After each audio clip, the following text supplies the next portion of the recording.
तौर पे। हाँ। लेकिन पॉलिटिक्स में उनको एक ठाकुर वो आरोप भी चिपक गया, बिल्कुल पेंट कर दिया गया है। हाँ, पीछा नहीं छोड़ रहा है। तो वहां जो ब्राह्मण और ठाकुर के बीच जो वर्चस्व की लड़ाई है, तो कुछ ब्राह्मण चेहरे भी देखेंगे आप, कुछ ओबीसी भी चेहरे देखेंगे, कुछ दलित चेहरे भी देखेंगे। अब दर्शना विक्रम जरदोश कि मैं विधि द्वारा स्थापित ये गुजरात से हैं। संविधान के प्रति मंत्री पद की सच्ची शपथ लेते श्रद्धा हुए और महिला निष्ठा चेहरा। रखूंगी। मैं भारत गुजरात की से आती हैं। प्रभुता और अखंडता अक्षुण्ण रखूंगी। मैं संघ के राज्य मंत्री के रूप में अपने कर्तव्यों का श्रद्धापूर्वक और शुद्ध अंतकरण से निर्वहन करूंगी। पर यहाँ पर अभी तक तथा जितने मैं नाम भाव आए या हैं पक्षपात, सुकेश, अनुराग इक्का दुक्का या इधर उधर के द्वेष आप के देख बिना लीजिए। सभी प्रकार के अभी लोगों ज्यादा के जोर प्रति बिहार संविधान और विधि के अनुसार और न्याय साथ ही करूंगी। साथ गुजरात और मैं उत्तर दर्शना प्रदेश पर विक्रम दिख रहा है। जरदोश नहीं, बिहार पे इस इसलिए है वक्त क्योंकि शपथ लेती हूँ सहयोगी वहां जो दो हैं। विषय हाँ, संघ तो के इसलिए दो राज्य चेहरे मंत्री आपको के वहां रूप से दिख में गए। मेरे विचार और बाकी के लोगों को लिए प्रमोट किया गया है। बीजेपी में कोई नया चेहरा नहीं है। सुशील मोदी की उम्मीद हम लोग कर रहे थे, सुशील मोदी इसमें नहीं है। ये एक बिग मिस है। के सिवाय हम लगातार इस पर चर्चा भी, कल भी हमने चर्चा की थी। वो प्रधानमंत्री का प्रेरोगेटिव है, वो किस लिए मिस है मुझे नहीं मालूम, लेकिन जो बीजेपी की तरफ से नाम आपने देखा वो प्रमोट किया गया है आरके सिंह को। नहीं तो दो चेहरे जो आपने देखे वो अपने पार्टनर्स को मंत्रिमंडल में शामिल कराने के लिए था, जो अभी तक अनरिप्रेजेंटेड था। एलजेपी से भी कोई नहीं था। नहीं, कल हम वही गणित लगा रहे थे कि 5 मंत्री पहले से ही हैं बिहार से, अब 2 मंत्री हट गए।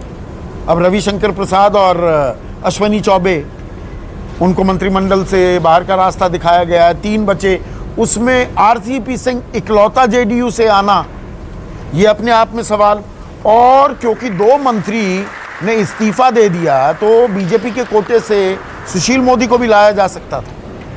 नहीं लाया जा सकता था। अब वो और उनके टैलेंट, factors? उनके हार्डवर्क, उनकी डिलीजेंस, उनकी कार्य कुशलता और क्षमता पर तो सवाल नहीं उठाए जा सकते। इस पे हम लोगों ने कल भी चर्चा की थी। मैंने कल भी कहा था कि हम लोगों ने सुना ये अरुण जेटली से, जिस समय वो वित्त मंत्री थे। अब दिल्ली से सांसद हैं, नई दिल्ली की सांसद मीनाक्षी लेखी जानी मानी वकील हैं और मेडन एंट्री करते हुए बिल्कुल दूसरी बार सांसद है, बीजेपी की प्रवक्ता रही हैं। मैं भारत की प्रभुता और अखंडता को अक्षुण्ण रखूंगी। पार्लियामेंट में मैं संघ के राज्य बीजेपी के मंत्री लिए के बैटिंग रूप में बहुत अपने कर्तव्यों मुखरता के का साथ करती है, श्रद्धापूर्वक अभी तक करती कॉम्बेटिव हैं, बहुत जंग ज्यादा, हैं। बहुत ज्यादा, तथा मैं भय बहुत ज्यादा। तो एक हर्षवर्धन के इस्तीफे के बाद दिल्ली में एक चेहरे के तौर पे इनको एस्टैब्लिश करने की कोशिश है। इसका कहीं ना कहीं मीनाक्षी लेखी जो अभी शपथ ले रही हैं, इसको हमें जोड़कर देखना होगा डॉक्टर हर्षवर्धन से, जो सांसद हैं दिल्ली से ही, चांदनी चौक से, और वो अगर मंत्रिमंडल में नहीं है तो दिल्ली से किसी को जगह देनी थी और वो जगह गई है मीनाक्षी लेखी के। वही कह रहा अपने कर्तव्यों के मीनाक्षी लेखी को उस लिहाज से आप देखें कि दिल्ली से मीनाक्षी लेखी को दिल्ली में मीनाक्षी लेखी को एस्टैब्लिश करने की कोशिश है। या प्रकट नहीं करूंगी। तो ये आने वाले वक्त के लिए क्या कुछ संकेत दे रही है बीजेपी? ये चेहरा हो सकती है। महिला है, यंग है, आपने कहा कॉम्बैटिव है। She is definitely combative. बिल्कुल जो बैकग्राउंड है हत्ते से नहीं उखड़ती हैं बट कॉम्बैटिव हैं। जो नहीं, कई बार तो हत्ते से भी उखड़ती हैं, ये हम लोगों ने देखा है। कुछ क्वालिटीज हैं, बहुत अग्रेसिव है। ये क्वालिटीज बीजेपी को पसंद आई है और इसलिए इनको। श्रीमती अन्नपूर्णा देवी, अब ये बिहार से हैं अन्नपूर्णा बिहार से देवी। नहीं है, ये झारखंड से है, पहले आरजेडी में हुआ करती थी। हाँ, जो पर मेरी मतलब बिहार से हैं का मतलब मूलतः बिहार से हैं, जो ये अनडिवाइडेड जो बिहार होता है। अनडिवाइडेड बिहार आप कह सकते हैं। कोडरमा से सांसद हैं। 98 में ये मंत्री रह चुकी हैं सच्ची श्रद्धा और निष्ठा राबड़ी देवी की सरकार में। मैं भारत की प्रभुता बिहार में। और हाँ, अखंडता नहीं वो ठीक है, वो आप सही कह रहे हैं ना, मतलब मैंने इनके कहा- पति, सॉरी मैं क्लियर कर दूं, ये नहीं तो मतलब ये हाँ, इनका दरअसल परिवार- बिहार से, इनका परिवार राजनीतिक परिवार है। परिवार राजनीतिक परिवार है। और रमेश प्रसाद यादव इनके पति, अनुराग या द्वेष स्वर्गीय पति। ये हाल तक मेरे ख्याल से 2019 के पहले तक ये आरजेडी में थी। अब बहुत करीबी माना जाता था। झारखंड में आरजेडी की सबसे बड़ा चेहरा के तौर पे इनको देखा जाता था। ओवरनाइट इन्होंने पाला बदला और फिर ये बीजेपी में आई। कोडरमा से इनको टिकट दिया गया, कोडरमा से ये सांसद बनी और उसके बाद इनको मुझे लगता है प्रदेश में उपाध्यक्ष भी बनाया गया था। हाँ, हेमंत सोरेन की सरकार में मंत्री रही राज्य है। मंत्री के रूप में इसकी इतनी याददाश्त नहीं है मुझे, लेकिन ये मुझे मालूम है कि बीजेपी में आने के बाद ये एमपी बनी, उसके बाद इनको बीजेपी में उपाध्यक्ष बनाया गया और आज ये मंत्री बन रही है। अब एक और नाम, तो इनको हम झारखंड के कोटे से माने, झारखंड के कोटे से माने। हाँ, बिहार नहीं। हालांकि जन्म बिहार में हुआ, राजनीतिक सफर इनके पति का बिहार में ही शुरू हुआ था और उनकी अनटाइमली डेथ के चलते ये राजनीति में आई। अब अगला नाम जो है वो ए नारायण स्वामी।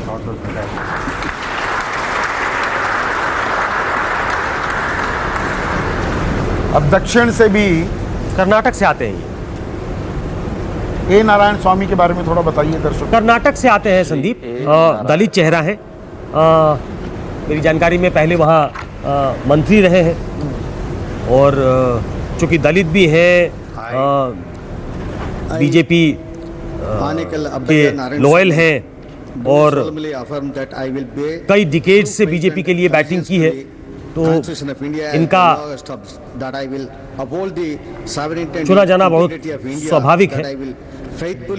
वहाँ जो फैक्शनलिज्म है उसको भी कम करने की कोशिश है। आप देख रहे होंगे स्क्रीन पे 4 बार विधायक भी रहे हैं, अभी लोकसभा से सांसद हैं।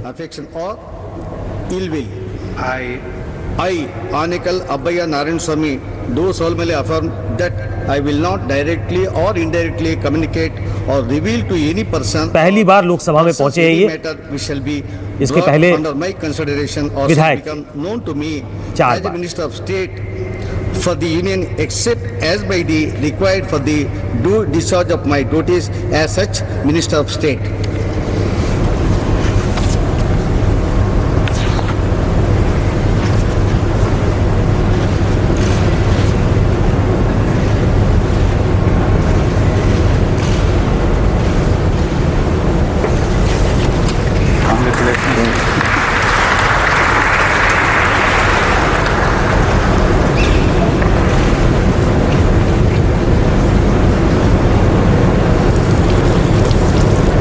श्री कौशल किशोर। कौशल किशोर लखनऊ से सटी एक कॉन्स्टिट्यूएंसी है उत्तर प्रदेश में, मोहनलालगंज, मैं कौशल किशोर वहां से आते हैं। ईश्वर की शपथ लेता हूं कि मैं विधि द्वारा पासी समुदाय से हैं ये।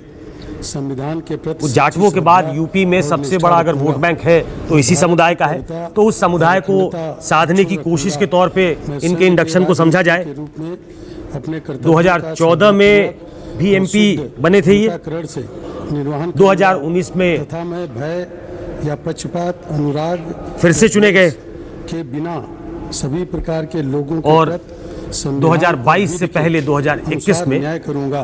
केंद्र में मंत्री बनाकर मैं कौशल किशोर उस ईश्वर वोट की बैंक शपथ को लेता हूं काटर करने की जो कोशिश कर रही है विषय संघ बीजेपी। के राज्य मंत्री के रूप में मेरे विचार के लिए लाया जाएगा तो अथवा सोशल मुझे इंजीनियरिंग ज्ञात का जो होगा फॉर्मूला है उसे उत्तर प्रदेश किसी में व्यक्ति या वो व्यक्तियों पूरी को तरह से आजमाया जा के रहा है। सिवाय मैंने ये आपको बात कहा तो था- बिल्कुल साफ हो मैंने जाए। आपको कहा था पहले 2-3 दिन से कह रहा हूँ कि आप निर्वाहन एक के लिए ऐसा करना अपेक्षित गवर्नेंस के मैं प्रत्यक्ष क्षेत्र में भी अप्रत्यक्ष रूप इसको से एक रिजिक के तौर पे देखिए, या प्रकट लेकिन नहीं करूंगा।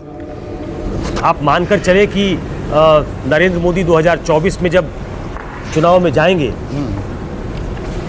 तो इस कैबिनेट के काम के बल पे जाएंगे, इसी कैबिनेट के। अब इसमें कोई बड़ा फेरबदल 2024 तक होगा, मुझे डाउट है। नहीं नहीं नहीं, अब तो ये अपने आप में 43 लोगों को एक साथ मंत्री बनाना, हाँ, तो आप समझिए कि एक बड़ी एक्सरसाइज है, सोच समझकर की गई है। और हम उत्तर प्रदेश की लगातार बात कर रहे हैं। अब बारी आ जाती है उत्तराखंड की बात करने की, और उत्तराखंड में दिक्कत में है बीजेपी, और वहीं से सांसद हैं अजय भट्ट, और अब मंत्री पद के शपथ वो लेने वाले हैं। और संघ के रिप्लेसमेंट के तौर पे देखिए, हाँ, 4 महीने में 2 बार आपको अपना, बल्कि 3 बार मुख्यमंत्री बदलना पड़ा। हाँ, वहाँ राज्य में तो दिक्कत में है ही, केंद्र में इनको निशंक के रिप्लेसमेंट के तौर पे देखिए, निशंक ने इस्तीफा दे दिया है और उनके रिप्लेसमेंट के तौर पे अजय पर निशंक बाकायदा एक कैबिनेट मंत्री थे। ईश्वर की शपथ ये उनसे जूनियर है। निशंक वहाँ मुख्यमंत्री रह चुके थे। संविधान के प्रति मेरी जानकारी में अनडिवाइडेड मैं भारत की यूपी जो था उसमें भी मंत्री रह चुके थे, तो उनकी वरिष्ठता को देखते हुए उनको कैबिनेट मंत्री का ओहदा दिया गया था। श्रद्धापूर्वक और अजय भट्ट अंतःकरण से उस हिसाब से अगर आप देखें तो तथा मैं भय या जूनियर है, पक्षपात, उत्तराखंड सरकार में या मंत्री रह द्वेष चुके हैं बिना सभी प्रकार के और लोगों के प्रति संविधान और विधि के लेकिन ये है कि अनुसार न्याय करूंगा। पार्टी के साथ मैं अजय बहुत समय से जुड़े नहीं, हैं। पुष्कर धामी ने भी जो 20 बड़े मंत्रालय मुख्यमंत्री ने रखे हुए थे, जो तीरथ रावत ने भी और त्रिवेंद्र रावत ने भी, उनमें से पीडब्ल्यूडी जैसे, राजस्व जैसे अहम मंत्रालय बाकी लोगों को सतपाल महाराज हैं, जूनियर हैं वो। हाँ, वो दूसरी बार के विधायक हैं। हाँ, तो वो जो काउंटर फोर्सेस होती हैं और जो जब धमा चौकड़ी मचती है राजनीति की किसी भी राज्य में, तो अपने आप में काउंटर वेलिंग फोर्स भी किया। अजय भट्ट को यहाँ पर केंद्र में मंत्री बना दिया गया, तो ब्रीदिंग स्पेस मिलती है। बिल्कुल वही करने की कोशिश है। वहां भी जो आप कह रहे हैं कि 20 मंत्रालय पास थे, आज 15 है। हाँ। वो इसलिए है क्योंकि कुछ बड़े मंत्रालयों का त्याग आपको करना पड़ेगा। हाँ। कुछ ऐसे लोगों को देना पड़ेगा। सतपाल महाराज बहुत सीनियर है। हाँ, उनको बहुत सारे PWD लोग, मिला। धन सिंह रावत उनसे सीनियर है। हाँ। बहुत सारे लोग ऐसे हैं जो उनके साथ काम करने में उनको दिक्कत आएगी और उनको प्लेकेट करने के लिए कुछ बड़े मंत्रिमंडल का मंत्री विभागों का त्याग करना पड़ा है। अब एक और नाम जो आ रहा है, BL वर्मा। BL वर्मा मंत्री पद की शपथ लेंगे। ये बीजेपी के राज्यसभा सांसद हैं, ओबीसी चेहरा हैं जो हम आपको बता रहे हैं। थोड़ा इनके बारे में और बताइए सुकेश। कि मैं विधि द्वारा स्थापित भारत के संविधान के देखिए, ये प्रति सच्ची श्रद्धा और निष्ठा रखूंगा। मेरी जानकारी में उत्तर प्रदेश से आते हैं शायद, और अभी राज्यसभा सांसद है। अपने कर्तव्यों का श्रद्धापूर्वक बहुत ज्यादा एक्सपोजर राष्ट्रीय राजनीति में इस तरीके से नहीं है। द्वेष के बिना बीजेपी के अलग अलग मोर्चे हैं, तो जो ओबीसी मोर्चा है उसमें अलग अलग पोजीशंस पे ईश्वर की शपथ लेता काम कर चुके हैं। और जैसा मैंने आपको कहा कि चूंकि मेरे विचार के लिए लाया जाएगा अथवा मुझे चुनाव है, उसे किसी व्यक्ति तो चुनाव ने बहुत सारे लोगों को बहुत इंपॉर्टेंट जबकि ऐसे राज्य मंत्री के रूप में बना दिया है। अब ये मतलब अब क्या वो वाली फेरिस्त शुरू हो रही है कि देखिए 53 मंत्री थे पहले, नहीं करूंगा। अब वो 70 के करीब भी हो सकते हैं, पर अमूमन आम आदमी को 10, 12, 15 मंत्रियों से ज्यादा नाम याद नहीं होते। कहने को आप मंत्री भी हैं, पर उसमें ठीक है संकेत संदेश चला गया। अब क्या वो वाली फेरिस्त अब धीरे धीरे शुरू अब वैसे लोग ही आपको देखने को मिलेंगे जिनको बनाकर राजनीतिक हित साधने की कोशिश है। उसमें कितनी कामयाबी मिलती है, देखिए राजनीतिक दल उसका जो हर कदम होता है उसमें राजनीतिक नफा नुकसान, पॉलिटिकल डिविडेंड, भाई वो राजनीतिक दल है। नमस्कार, मैं हूं मानक गुप्ता। अगर आपको हमारा ये वीडियो पसंद आया हो तो इसे लाइक और शेयर जरूर करें, और हाँ, हमें सब्सक्राइब और फॉलो करना ना भूलें ताकि आप देश और दुनिया की कोई खबर मिस ना करें। चाहे कोई ब्रेकिंग न्यूज हो या कोरोना वायरस से जुड़ी कोई भी अपडेट, पॉलिटिक्स हो या आपकी जेब से जुड़ी कोई खबर, इलेक्शन की कोई न्यूज हो, कोई कंट्रोवर्सी हो या फिर कोई वायरल वीडियो, सब कुछ मिलेगा News 24 पर। तो जुड़े रहिए हमारे साथ और देखते रहिए News 24।